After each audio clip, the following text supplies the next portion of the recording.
Eh bien, bonjour à toutes, bonjour à tous. Je m'appelle Claude Anglebert, je suis avocat au barreau de Bruxelles et au barreau de Luxembourg. Vous êtes sur le podcast Ma Petite Entreprise. C'est le podcast du cabinet d'avocats RIF Légal consacré aux droits des startups et des PME. Aujourd'hui, nous allons aborder un sujet assez sensible et critique au sein des entreprises, qui est de savoir ce qu'il convient de faire de l'adresse email d'un travailleur, d'un salarié de l'entreprise qui quitte l'entreprise, qu'il s'agisse d'une démission ou d'un licenciement. Dans l'immense majorité des cas, effectivement, ce travailleur aura une adresse email du type prénom, point nom, être le nom de leur entreprise, et il convient de savoir ce qu'il convient de faire avec cette adresse email au moment où ce travailleur quitte l'entreprise. Un des premiers réflexes que l'on retrouve dans la plupart des sociétés, des entreprises, c'est de transférer les emails entrants adressés à cette adresse vers une nouvelle personne de contact à l'intérieur de l'entreprise pour assurer la continuité des opérations. Eh bien, ça, c'est quelque chose qu'il ne faut absolument jamais faire. Et l'autorité de protection des données belge est revenue sur un cas ayant fait l'objet d'une plainte pour lequel il y avait ce type de comportement dans une entreprise, et l'autorité n'a pas hésité à infliger une amende administrative de 15 000 € à une petite PME, je pense, si je me souviens bien, d'une dizaine de collaborateurs, une dizaine de travailleurs.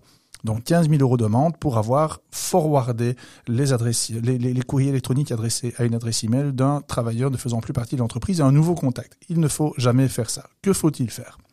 Si l'opportunité vous en est donnée, donc s'il ne s'agit pas d'un départ brutal, vous prévenez le travailleur du fait que son adresse sera supprimée des systèmes informatiques de l'entreprise au plus tard le jour de son dernier jour de travail.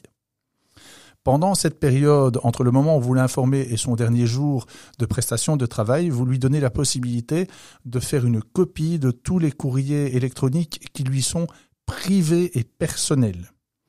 À l'inverse, c'est également la possibilité pour l'entreprise et pour assurer la continuité, par exemple, d'exécution de contrats dans lesquels le salarié était impliqué.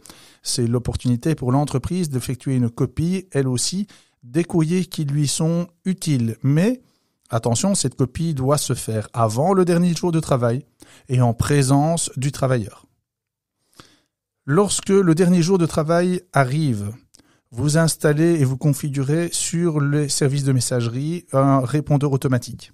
Ce répondeur automatique, il va avoir une double fonction. La première, c'est qu'il va informer le correspondant ultérieur, donc tout qui écrira à cette adresse, que la personne concernée n'exerce plus ses fonctions au sein de l'entreprise, ce qui va éviter tout risque de confusion, et va renseigner les coordonnées de la personne à contacter en lieu et place. Et ce répondeur, cette messagerie automatique, vous le mettez pendant 1 mois. Cette durée d'1 mois pourrait éventuellement être un petit peu allongée jusqu'aux alentours de 2 mois, 3 mois, mais pour cela, il faudrait que cette décision soit particulièrement motivée. Donc, nous ne pouvons que vous recommander de ne mettre ce répondeur que pendant 1 mois.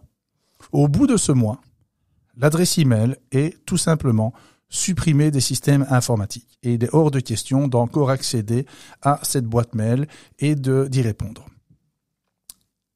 Cette manière de faire est celle qui est inscrite noir sur blanc dans cette décision de septembre 2020 de l'autorité de protection des données, et finalement ça correspond également très bien à ce que suggère la CNIL, l'autorité française, qui elle aussi dans ses lignes directrices et dans ses questions et réponses sur son site internet suggère qu'il est utile de laisser et préférable de laisser aux salariés la possibilité de reprendre une copie de ses courriers personnels, et également le fait de supprimer complètement son compte mail lorsque le salarié quitte l'entreprise. Voilà, donc ne faites pas cette erreur, ne transférez pas les courriers électroniques adressés à une adresse email d'un travailleur ayant quitté l'entreprise vers une autre personne.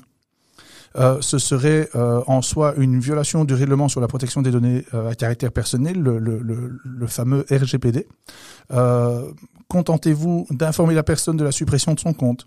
Donnez-lui la possibilité de récupérer la copie de ses courriers personnels. Reprenez les copies des courriers qui sont utiles à l'entreprise en sa présence.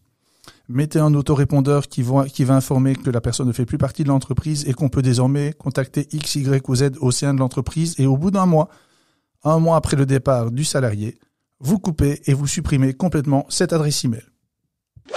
Voilà, c'était le podcast Ma petite entreprise du cabinet d'avocats RIF Légal. Je suis Claude Anglebert et et nous serons tous très contents de vous retrouver très bientôt pour un nouvel épisode.